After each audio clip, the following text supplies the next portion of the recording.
Cast by battle, forged by riot. Those mechanized monsters are coming for you in 10.13. Some good across-the-board adjustments with minimal impact, aiming to stabilize the meta and perhaps introduce some new blood into the arena. Or do battle casts run on gas? Maybe electricity? We should really ask about their carbon footprint now that I think about it. Hey guys, and welcome back to another ProGuides Teamfight Tactics video. Today, we're going to be looking into patch 10.13. Going through the interesting changes Riot made, and making some predictions on how our experts think the meta is going to shake out. Patch 10.13 is not a small patch, but it's a patch of small changes. The meta is in a really good spot right now, with multiple comps finding success, and the bane of hyper-roll has not yet reared its ugly head. Today, we're going to be talking about trait changes, buffs, and nerfs to champions, the newly introduced galaxy, and item changes. We are also going to be talking about two really important system changes, one of which will impact our gameplay in quite a big way. Finally, we're going to hit those predictions about which comps are going to be the best next patch and any big changes to the meta. Keep in mind that the predictions made in this video are exactly that, they're predictions. They're subject to change, and we will definitely keep you guys updated in our mid-patch update. Feel free to share any comments below, giving us your feedback, especially if you have something new to add or if you disagree with what we predict. We will be happy to read all of them. If anything is pulled from the original PBE changes or added in, you can find the info in the comments as well about what ended up not making it to the live servers. Before we dive in, I just want to let you guys know that we have a Discord community and a new subreddit that is growing really fast. We have all of you to thank for that, and we want to continue building our community and helping you be a part of it. So make sure to check the link in the description below. Trait changes. There were a lot of light touches on various traits that are currently strong. Nothing is deemed overpowered, and rightly so. So a few things are tweaked to bring more traits into the meta, like Battlecast. Battlecast is getting a further big buff to its gold and chromatic trait, with smaller buffs to bronze and silver traits. This should help Battlecast become more relevant, with some champion buffs that might aid it, especially in the early game. Blade Masters get a really small 5% nerf in their gold trait, bringing them more in line once again. Blasters get their old 6 attacks in their gold trait, since with Misfortune's removal, the class is almost never worth playing at its gold trait, always preferring 2 blasters. Cybernetics get a really small buff of 5 AD at their gold trait. Dark Star needs some help, so they got a small buff on their silver trait onwards. The bronze trait, which is the most played one, splashed onto comps like Astro Snipers, remains unchanged. The problem with Dark Stars remains that they need a 2-star Xerath, so it will probably not fix much. Mystic gets a much deserved but really small nerf on the magic resist they provide in their gold trait. Infiltrators are buffed a bit in their gold trait, since only the bronze one has seen some play. And that's it for the trait balance changes. We'll discuss more about their possible meta implications at the end of the video. Champion buffs and nerfs. Moving on to champion changes. There are quite a few of those, but keeping in line with the rest of the patch, it's mostly small changes, especially the nerfs. 1 costs. Illaoi gets a bunch of buffs. The champion has been quite underwhelming, essentially being a buff to Malphite. She is much more relevant now, maybe even worth 3-starring, reaching astronomical amounts of armor for quite a long time too. Nocturne is getting a small buff to his attack speed, which should help Battlecast early game a bit more. Xayah is back to almost her initial state, reaching the rapid-fire State 1 auto attack earlier, which will not bring back unlimited blade works, don't worry. I'm furiously crossing my fingers as I say that. 2 costs. Darius is getting a lot of buffs since he has a dead synergy right now with the removal of Kassadin. He should be much better in the early game, making him an even better item carrier. His tanky stats will allow him to stay in the front line longer and get more ults off. Kog'Maw is getting some really nice buffs, especially the mana reduction one. He should get his ult off much faster now and scale even better with attack speed items that allow him to go into the ultimate state more consistently. Nautilus is getting a really slight nerf to his stun duration and a more significant one to his mana. He might not always cast now, and even if he does, he should be much closer to death now. 3 costs. Bard just casts his ultimate faster, which is honestly a relief. He took way too long before, so he should feel better to play now. Cassiopeia got nerfed. Yes, it's not a huge nerf, but it lowers her DPS substantially, but not critically enough to destroy her as a unit. Jace gets a slight nerf due to overperformance, but 50 HP is negligible with all the tanky stats he usually gets, especially when he has items. Master Yi is getting a small nerf to his 3-star form. It honestly shouldn't stop him from curb stomping everyone once he's all golden. 4 costs.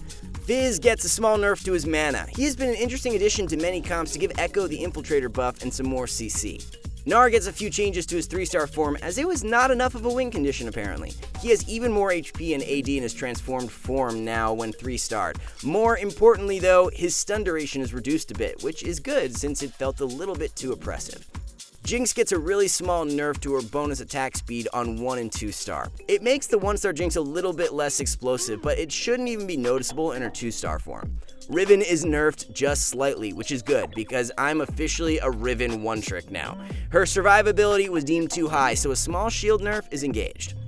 Finally, Teemo 3-star was too much of a win condition, so he gets a decently big nerf to his shrooms. The huge slow lasts a bit less now, which is good because it is essentially a stun, and 4 spammable stun is bad.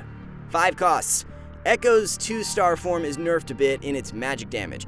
Honestly, I feel this is the only wrong decision in this patch. I love the new Echo, but he is way too strong, and I was expecting a change in his targeting paradigm, making it more random instead of making a beeline for your carry every time. Thresh is well-deservedly nerfed, aiming at that Urgot interaction we talked about last video. Riot seems to have listened, so Thresh needs more time to pull stuff in, so you have more time to kill him before he does. That's it with champion changes. There's a lot, but most are really small, aiming at evening out the playing field instead of bringing down things too much. If you were looking for Urgot nerfs, Riot has confirmed that they're going to adjust Urgot, but they're trying many different ways, and changes are 100% incoming in patch 10.14. New Galaxy. There's a really fun new galaxy incoming next patch. Riot took the suggestion of many players for a 4-item galaxy and reversed it, making a 2-item galaxy. Binary Star could have the following implications. Spreading items to multiple carries should be more viable. Tougher decisions between offensive and defensive items. Cybernetics will be quite strong in this one because spreading items is encouraged. Finally, Thief's Glove should be extremely strong in this galaxy since the stats provided outshine any other 2 items. Item changes. We have a few item changes this patch, but none of them are really impactful except the ZZ Rot one. Bloodthirster gets a small increase, but should still underperform. Same happens to Hextech Gunblade, which has more uses but should still not make many waves. Jeweled Gauntlet actually gives more crit damage now, which makes the IE Jeweled Gauntlet combination much better now, especially on champions with big ults like GP or Darius. Static Shiv is getting slightly buffed, which is dangerous considering how good the item is on the buffed Kog'Maw as well as Xerath in the Sorcerer comp. ZZ Rot Portal gets a really nice buff. It should no longer feel terrible if the unit you have it on is not 2-star, which makes it an even better slam early in the game to maintain or gain a win streak. Make sure to use that ZZ Rot for some easy LP, since you'll cruise through early game with your army of Voidlings. Important system changes. Normally in a game of TFT, you would get 11 to 14 items if you really high rolled. While 12 items is fine, 11 felt really bad and relegated you to having to survive to 6-4 and try to complete that item from the carousel. The minimum item drop has been increased to 12 now, which is a huge quality of life change. No more duo queuing with your buddies if you are master or above. This unfortunate change comes with an apology from Riot to people who did it with no cheating involved. Still, it's a good change since there was a lot of win trading going on, endangering competitive integrity at the highest levels of play. Predictions. General gameplay predictions.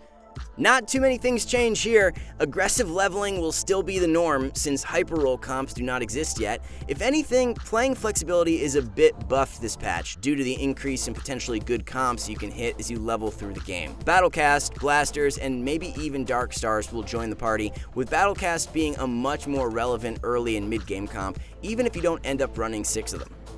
Champion predictions. Illaoi is actually a strong champion early now, even a good item carrier if you can 2-star her early.